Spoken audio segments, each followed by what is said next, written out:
주님의 한없는 사랑과 은총을 기원합니다. 지난 7월에 비행기 추락 역사상 가장 미스터리인 말레이시아 항공기 잔해가 1년 몇 개월 만에 발견되었다는 소식을 들었습니다.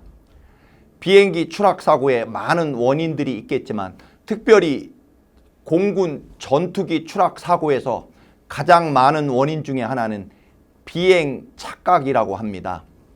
비행 훈련을 할 때 교관들은 조종사 훈련생들에게 말합니다. 너희는 너희 눈과 귀 그리고 너희들의 판단을 믿어서는 절대로 안 된다. 반드시 네 눈앞에 보이는 기계를 계기판을 믿어야 한다라고 당부하고 또 당부한다고 합니다. 특별히 바다에서 훈련을 하다 보면 엄청난 전투기의 스피드를 가지고 전후 좌우 공중 회전을 하다 보면 바다와 하늘이 비슷하기 때문에 비행기가 바다를 향해 내려가고 있는데도 조종사는 자기가 하늘을 향해 올라가고 있다고 착각에 빠진다고 합니다. 그래서 순식간에 바닷속으로 추락하고 생명과 비행기를 잃어버리는 일들이 자주 발생한다고 합니다. 그래서 조종사에게는 마치 십계명처럼 네 눈과 판단을 믿지 말고 절대로 계기판을 믿어야 한다라고 말합니다.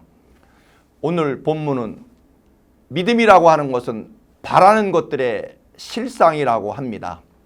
히브리서 11장 1절에 믿음은 바라는 것들의 실상이요. 여기서 말하는 실상이라는 단어는 바탕, 근거, 이룩할 수 있는 재료와 가능성을 뜻합니다. 여러분 얼마나 위대한 말씀입니까? 저는 이 말씀을 대하고 가슴이 막 뛸 때가 있습니다. 눈물이 나고 가슴이 벅차서 무엇인가 막 터져 나올 것 같습니다. 우리가 바라는 모든 것들의 바탕, 무엇을 이룰 수 있다고 하는 생각, 그 생각의 재료가 무엇입니까? 지금 내가 가진 어떤 조건들이나 힘이 아니라 나와 우리의 마음, 우리의 믿음에 있다라고 하는 것입니다. 여러분 건물을 지을 때 혹은 어떤 물건이 존재할 때 보이는 물체가 먼저입니까? 아니면 보이지 않는 것이 먼저일까요? 예를 들어 예배당을 지어야 하겠다는 보이지 않는 생각이 먼저 존재합니다. 그 다음으로 어떤 모양으로 지을 것인가 하고 디자인과 설계도가 그려지게 됩니다. 이때까지도 예배당이라는 실체는 존재하지 않습니다. 우리들의 생각, 그것이 종이 위에 그려진 볼 수 없는 예배당만 존재합니다. 그 예배당에 대한 생각과 설계도대로 후에 벽돌과 또는 철근을 동원해서 예배당이 만들어지는 것입니다.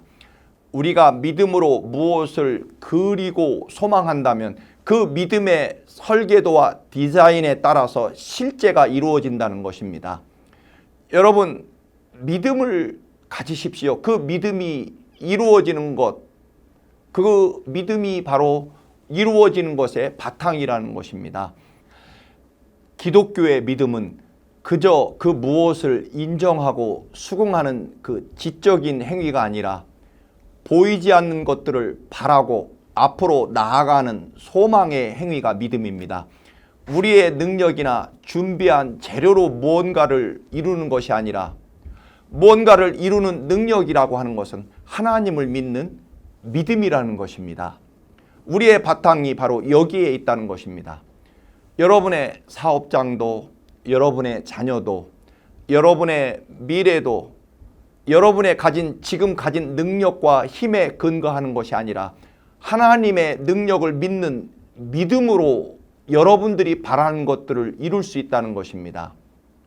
여러분이 누군가에게 받은 체크가 있다면 그 체크가 현금으로 바꾸어지는 것은 여러분의 능력이 아니라 그 체크를 발행한 사람의 현금 능력에 바탕을 둔다는 것입니다.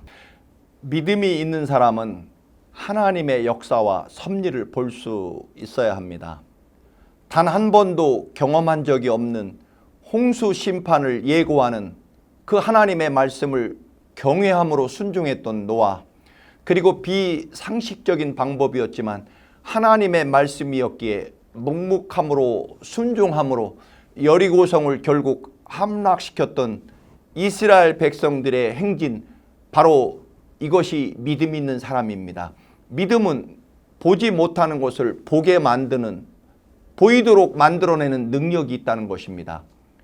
믿음은 보이지 않는 것을 보게 하는 능력, 하나님도 보이지 않습니다. 그러나 믿음은 하나님의 인도하심을 보게 합니다.